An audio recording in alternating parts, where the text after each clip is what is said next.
Hello বন্ধুরা, তোমরা সবাই কেমন আছো? সুইটিস ফানি স্টোরিজে আজকে একটা নিরামিষ মুখরোচক চাল কুমড়োর একটা রান্না দেখাচ্ছি, যেটা সাদা ভাতে গরম গরম খেতে হেভি লাগে। তাই দেখো, চাল কুমড়োগুলো ভালো করে ধুয়ে হাফ সার্কেল করে কেটে এরকম ছাল ছাড়িয়ে মাঝখানে একটা কেটে পকেট তৈরি করে নিতে হবে। তারপর জলে ভিজিয়ে রাখবো। জল ঝরিয়ে তারপর মধ্যে নুন আর হলুদ মাখিয়ে রেখে 15 থেকে 20 মিনিট আমি ম্যারিনেট করব।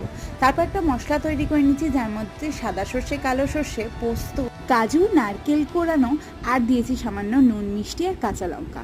দেখো, মশলাটা তৈরি করে ওই যে ম্যারিনেট করা চাল কুমড়োর পকেটগুলো তৈরি করেছিলাম তার মধ্যে পুর ভরে গরম তেল করে আমি এখানে এটা জাস্ট ভাপে বসিয়ে দিচ্ছি। ঢাকা দিয়ে 15 থেকে 20 মিনিট লাগবে।